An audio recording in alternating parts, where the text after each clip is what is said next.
Okay, so good afternoon. My name is Garcia-Lopez and I'm a PhD student at the University of Santiago de Compostela in Spain. And I'm going to introduce you to the research I've carried out with Antonio Martinez Cortizas and Olaya Lopez Costas. So first of all, what is a necrosol? It is a fast-forming soil that was described in 2004 as a cemetery and burial site soil that has specific physical, chemical, and biological properties. And its formation is coeval with the taphonomic processes affecting human remains, diagenesis in particular, which occurs while soil and bone are in direct contact.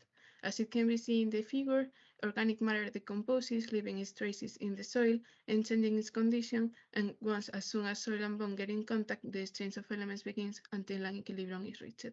That's why knowledge on the local geology is important to assess the preservation of skeletal remains. So why is it necessary to study necrosols? The Christian necropolis of antiquity are still sacred sites to this day, but the space occupied by the Roman necropolis was later reused. Through archaeological excavation, some of these necropolises are recovered when the presence of the individuals is obvious, but other times we find a possible burial area without the bone remains. If we know the signal that the human body left in the soil through its decomposition and diagenesis, and because of that, the processes by which necrosol is formed and its characteristics, we could determine which soils are necrosol and separate the signal for the human body from the other signals that can be related to other burial elements. So the study of necrosol could be a tool to reach the invisible memory of this necropolis, which do not exist today, and therefore an aspect of the life of the society of the Roman times. So we hypothesize that necrosol has a singular biogeochemical composition acquired through pedogenetic processes triggered by the interaction with the human remains and other materials used in the burial rituals. And the objectives that this investigation has is that the first one is the biogeochemically characterize the necrosol, followed by obtain information to characterize aspects of the past societies, and finally to put in value the study of necrosol as a source of information complementary to the study of the remains themselves. I'm presenting the case of Lanzada. It is an archaeological site in the at the northwest Spanish coast, with a wide chronology of occupation. The most remarkable archaeological feature there is a necropolis that dated from the Roman and post-Roman times.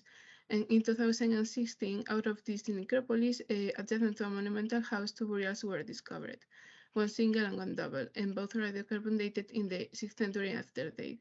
Also, both burials are located on a sandy soil called arenosol.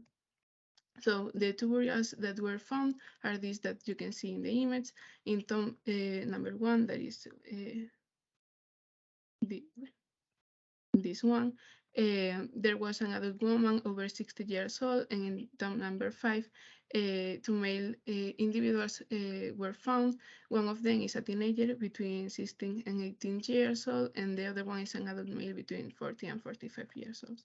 So soil samples were collected inside and outside the burials following this protocol, following the transverse and longitudinal body axis, and outside the burial we take samples lateral and top, at the lateral and top points, and we also take samples from a pedosedimentary sequence to compare the chemical composition from the samples of the burials and from the site.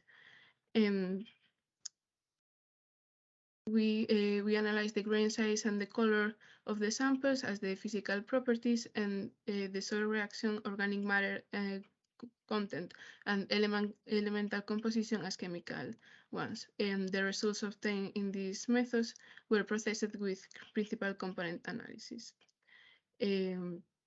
In the sequence, grain size predominates and fraction that evenly distributed between coarse, medium, and fine sands.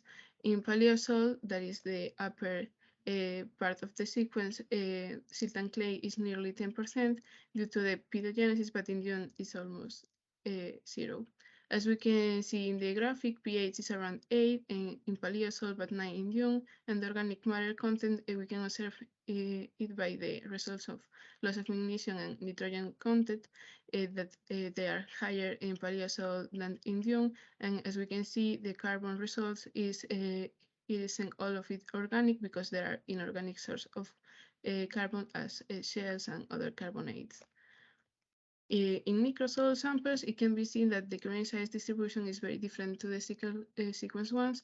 Medium and fine sands predominate, and the percentage of silt and clay is higher inside the burial, which signifies that there is a creation of fine particle, that is the pedogenesis, the soil formation processes.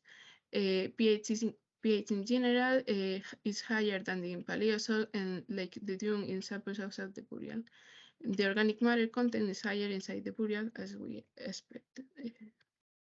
So in the PCA, we obtain 5 principal components, but only the first and the second one are relevant.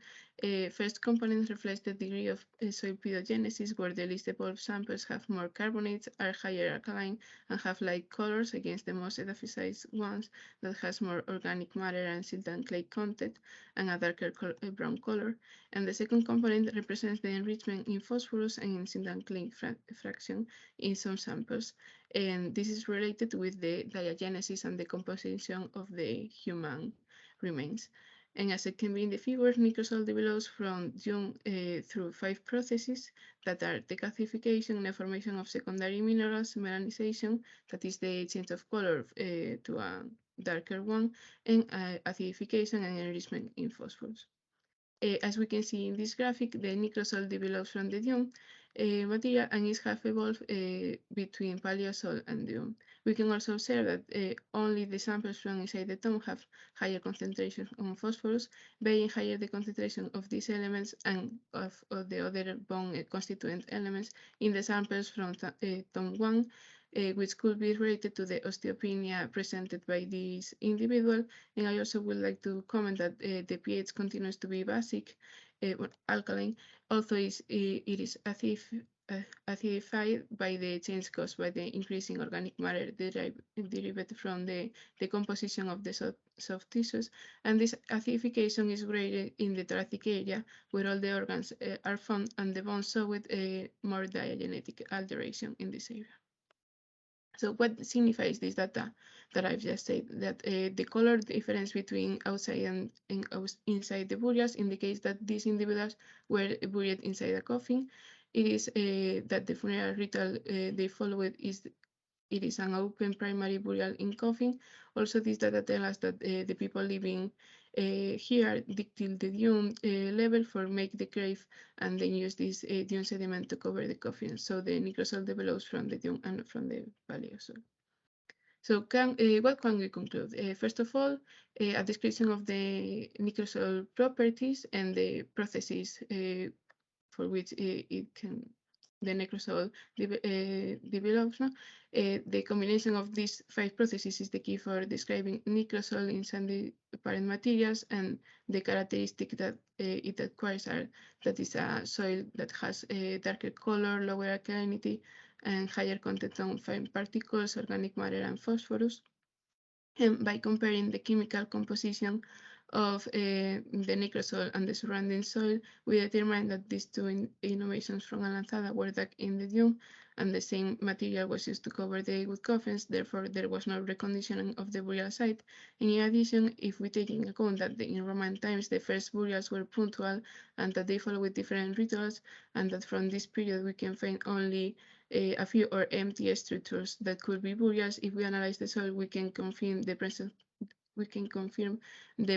of burials, and thus establish and describe burial areas with certainty, and we can also describe the burial ritual. So in summary, the study of necrosol complements the characterization of the human remains by helping us to approach the burial ritual and the Roman inhumations. So thank you so much for your attention. If you have any questions, I will answer later.